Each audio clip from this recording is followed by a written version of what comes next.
2022 was a year when politics came at you fast. 3 prime ministers in the space of a few months, a mini budget that had a dramatic impact within hours, all against the backdrop of a war in Europe and the cost of living going up at its fastest rate in decades. But it all started with a hangover. Tonight at 10, Boris Johnson faces new questions about apparent breaches of lockdown in Downing Street. The end of 2021 had been dominated by Partygate, and just days into the new year, there was more.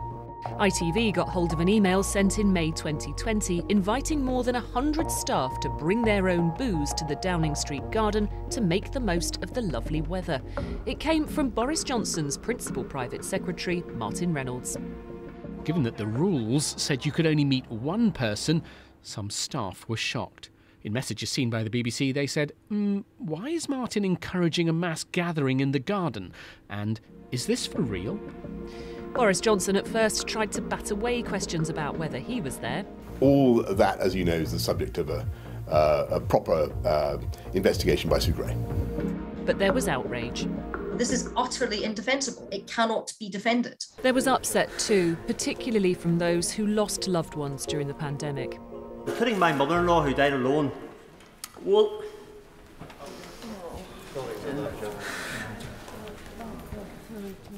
people died sticking to the rules, and they broke those rules to have a bottle of wine. Would you lie about the parties, Prime Minister? Are you going to apologise? Pressure grew until Mr Johnson was forced to say yes, he had been at the garden party.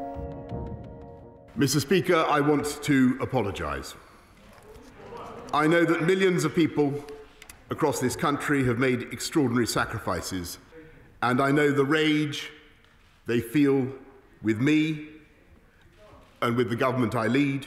But I want to repeat that I thought it was a work event, and Mr. Speaker, I regret very much that we did not do things differently that evening. Labour was having none of it.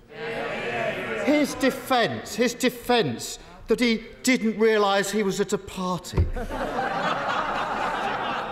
It is so ridiculous that it's actually offensive to the British public.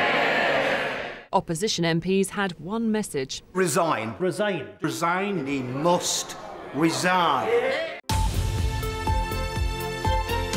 In the following days, more parties hit the headlines with damaging details. Staff at Downing Street have been accused of holding 2 parties the night before the Duke of Edinburgh's funeral. That was in last April. Restrictions in England at the time banned indoor mixing between different households and meant the Queen had to sit alone during the service. MPs are calling for Boris Johnson to resign. The Telegraph is reporting that around 30 people were present, drinking alcohol and dancing to music. According to the Daily Telegraph, Downing Street staff were sent to a nearby shop with a suitcase to buy more booze. Number 10 has not denied any of this. Tory MPs are livid. Boris Johnson was forced to apologise to the palace. Was having to apologise to the Queen about those parties the night before she put her husband of over 70 years, she laid him to rest. Was that a moment of shame for you? I deeply and bitterly regret that happened, and I can only and renew my apologies both to Her Majesty and to the country. Then came claims of another party attended by the Prime Minister himself, a birthday gathering in the Cabinet Room organised by his wife. It was enough for the police to announce they would now investigate. There was evidence that those involved knew, or ought to have known, that what they were doing was an offence. Sue Gray put her full report on hold as a result, but she published some initial findings, saying some of the events had been difficult to justify and criticising a failure of leadership. In late February, Partygate was wiped off the front pages as Russia did the unthinkable and invaded Ukraine. How are you? You know How are you? Nice to see you. Boris Johnson offered support and forged a close alliance with President Zelensky, going on to make a surprise visit to Ukraine later in the spring. It had been a rollercoaster start to the year. Anger among Conservative MPs was still simmering. Letters of no confidence in the Prime Minister had already gone in.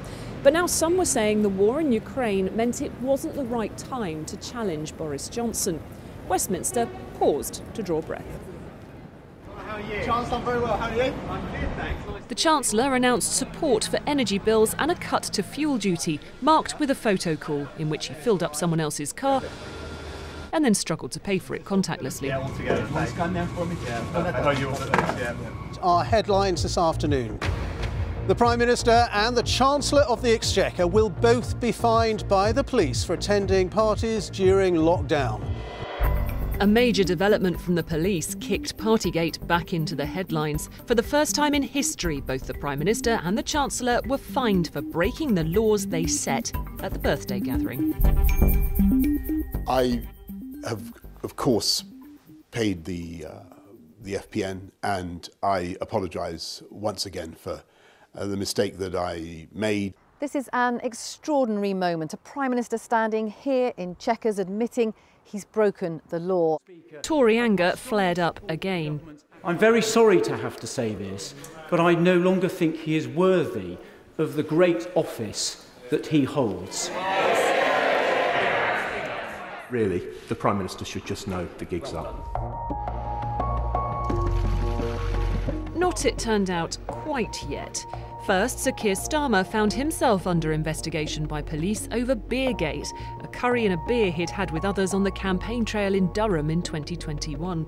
If the police decide to issue me with a fixed penalty notice, I would, of course, do the right thing and step down. He didn't get one. Sir Keir and his deputy Angela Rayner were cleared by the police. Still, many Tory MPs were, like most of Westminster, waiting for Sue Gray. On the 25th of May, she finally published her full report, and it was quite the read. This is it, finally. We have been waiting months for this report. It gave details of late-night drinking, even vomiting. There were photos of several events, as well as criticism of a lack of leadership.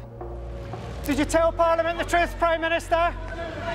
Do you stand by everything you've told MPs before? I have been as surprised and disappointed as anyone else in this House as the revelations have unfolded.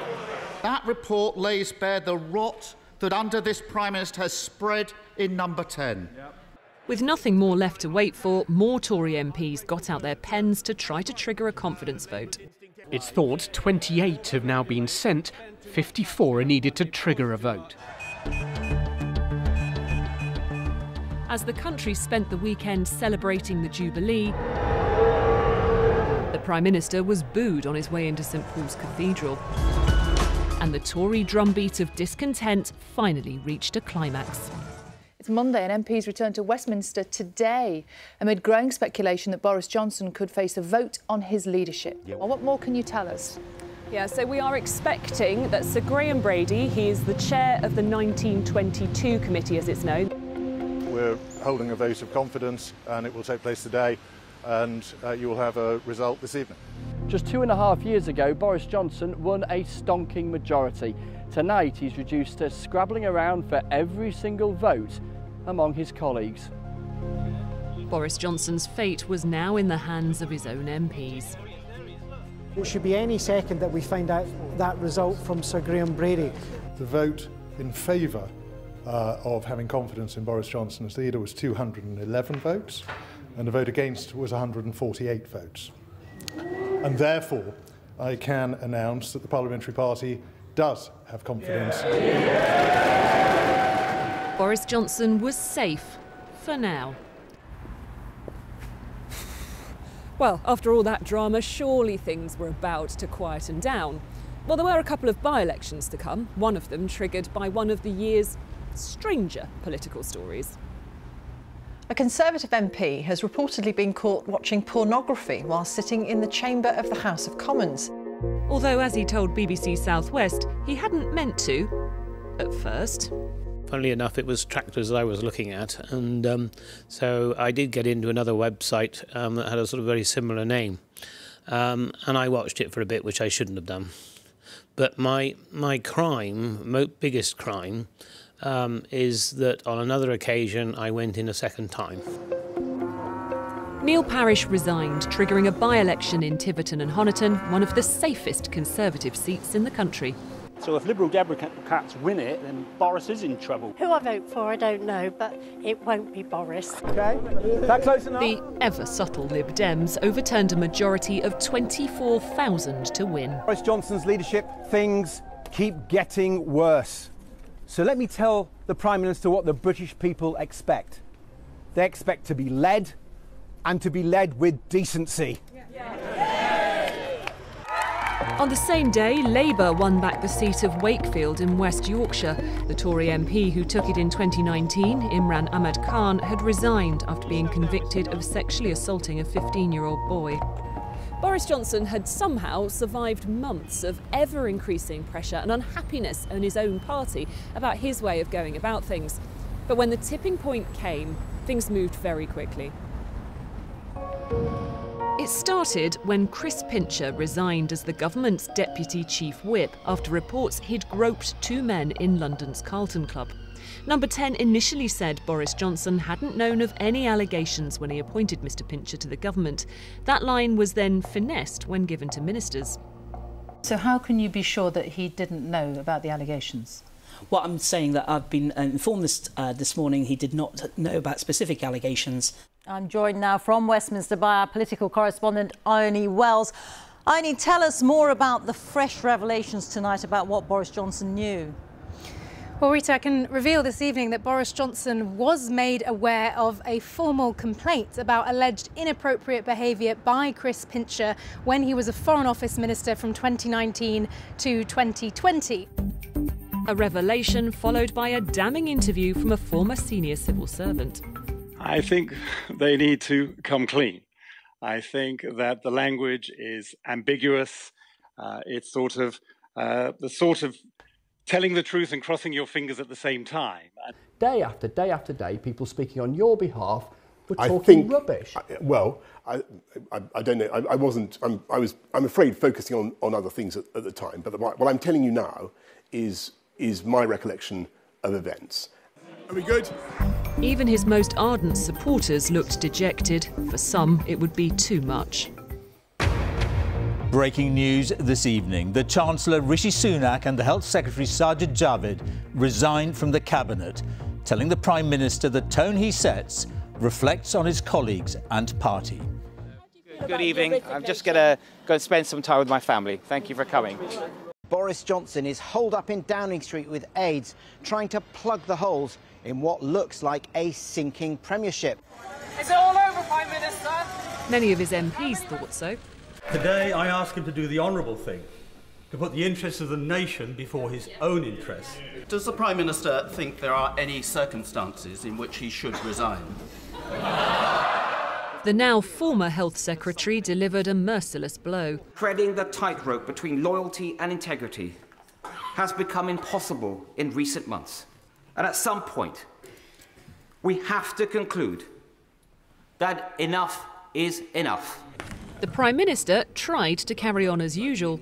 It's being reported that there's a delegation of your cabinet colleagues waiting in Downing Street, including the Chief Whip, the Transport Secretary and your new Chancellor, waiting to tell you when you finish here today that it's time for you to go. How will you respond to that? As ministers and their aides resigned in droves. He sacked Michael Gove, calling him a snake. We are at 51 ministerial resignations plus a sacking. And then one final resignation. When the herd moves, it moves. And, my friends, in politics, no one is remotely indispensable. And I want you to know how sad I am to be giving up the best job in the world. But them's the breaks. In the Commons, there was a characteristic final farewell. Hasta la vista, baby. Thank you.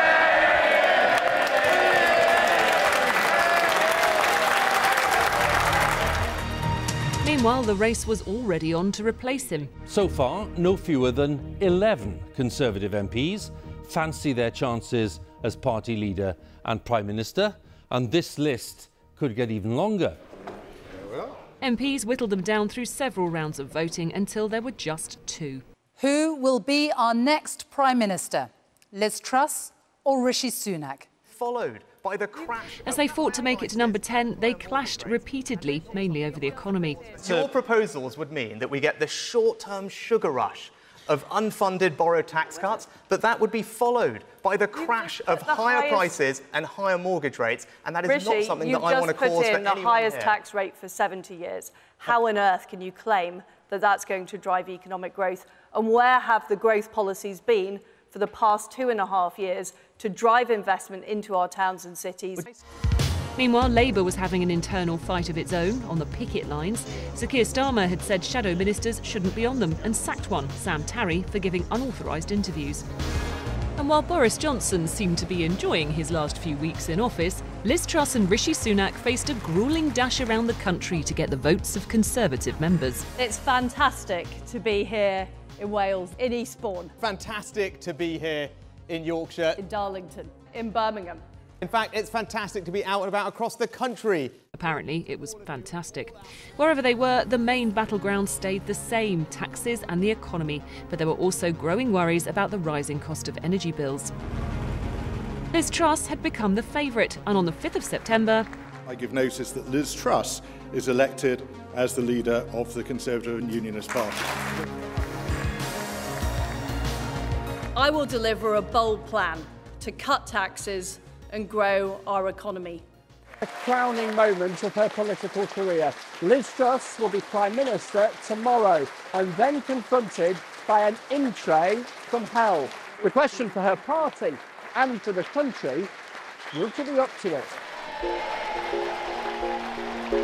Well, this is it, folks. The baton will be handed over in what has unexpectedly turned out to be a relay race. They changed the rules halfway through, but never mind that now. And with that, one Prime Minister left Downing Street for the last time. In Balmoral, the Queen formally conducted the handover of power, and a new PM returned. I have just accepted Her Majesty the Queen's kind invitation to form a new government.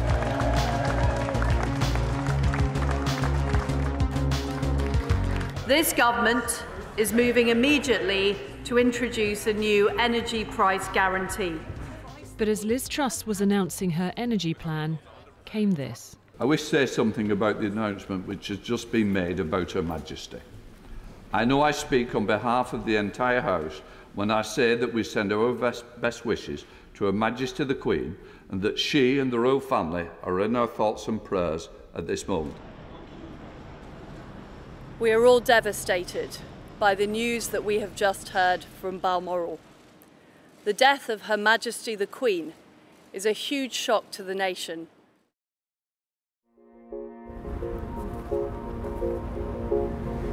Politics stopped. Parliament took on a new role as the destination for around 250,000 people who queued through the day and night to see the Queen lying in state. It was a sobering pause. But when politics got going again, it really got going.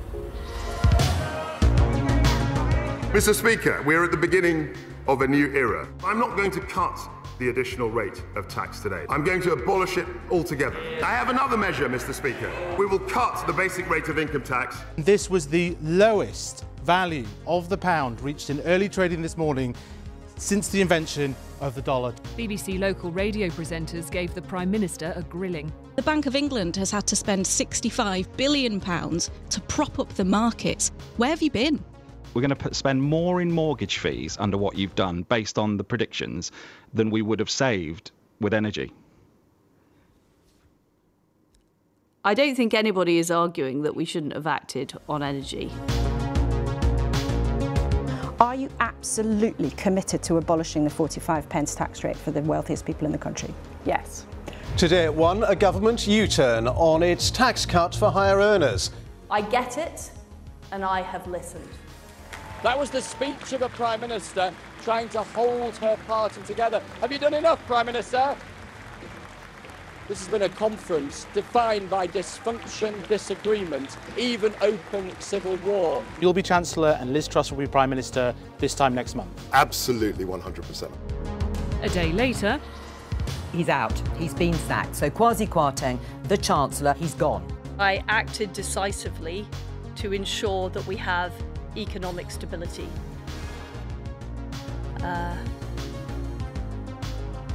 Morning, Chancellor. The new Chancellor lost no time in ripping up the government's whole programme. We will reverse almost all the tax measures announced in the growth plan. The Prime Minister faced claims she was in hiding. Where is the Prime Minister? The Prime Minister is not under a desk. Will you lead the Conservatives into the next general election? Well, look. Mr. Speaker! She got a bit more sure about that. I am a fighter and not a quitter. And for about an hour, it looked like she might survive. But Suella Braverman has resigned as Home Secretary. There are rumours, very strong rumours, that the Government Chief Whip has apparently resigned. A Commons vote turned into chaos. Could it be possible that members opposite voted in the division just now without any clarity as to what it was they were actually voting for? I think it's a shambles and a disgrace. I think it is utterly appalling. So you seem quietly... I'm livid. And, you know, I really shouldn't say this, but I hope all those people that put Liz Truss in number 10, I hope it was worth it. I am resigning as leader of the Conservative Party. She was Prime Minister for 49 days, the shortest term in office ever. So the Tories needed a new leader and fast. One Boris Johnson jetted back from the Caribbean to try to rally support for a rapid return, but after a weekend of speculation, decided not to. So after a process lasting just 4 days, Rishi Sunak was crowned Prime Minister unopposed. I will work day in and day out to deliver for you. This government will have integrity, professionalism, and accountability at every level. That promise was quickly tested. An investigation was opened into the Deputy Prime Minister Dominic Raab for bullying claims, which he denies. It came after newly appointed Cabinet Office Minister Gavin Williamson resigned over claims of bullying, which he also rejected. A deadline to call another election in Northern Ireland was extended. It's been without a government since May's elections, when Sinn Féin won the biggest number of seats for the first time ever. Unionists refused to restore power sharing unless post-Brexit trading agreements were changed. I'm ready to fight an election. If the Secretary of State wants to hold an election, then he should tell us and we'll prepare for that election. We need an Assembly and Executive up and running. We need to have one function to serve the people well, to get them through these tough times. In stranger news, a former health secretary had the whip suspended after he swapped Westminster for a box of snakes in the Australian jungle. Insert your own joke there. Something's going up my leg. Late November brought a big development in the debate over Scottish independence. The SNP went to the Supreme Court to clarify if Holyrood could call a legally binding referendum. The court ruled it couldn't. This judgment raises profound and deeply uncomfortable questions about the basis and the future of the United Kingdom. In England, more and more small boats had continued to cross the Channel. Overcrowding at a processing centre in Kent had sparked fury in the Commons and put pressure on the reinstated Home Secretary. In December, Rishi Sunak announced a plan to clear the backlog of applications and target arrivals from Albania. We cannot persist with a system that was designed for a different era. We have to stop the boats, and this government will do what must be done. December, though, was largely all about disruption. Rail unions upped their strike action in a dispute that had been dragging on since the summer. Christmas letters and parcels faced delays as postmen continued to strike. And the nurses and ambulance drivers were among others who walked out, with ministers insisting they would not budge on pay rises. The Health Secretary's been clear, the door is always open, that's always been the case. But we want to be fair, reasonable and constructive. That's why we accepted the recommendations of an independent pay body about what fair pay would be. The armed forces were trained up as Border Force officers prepared to walk out too. The Christmas lights are now on at number 10, but peace and harmony there isn't quite. The whirlwind of 2022 has left the Conservatives badly damaged and Labour sensing the possibility of power. Attention is now turning to the next general election and who might end up in the building behind me after that. It's not expected until 2024, but the run-up starts now.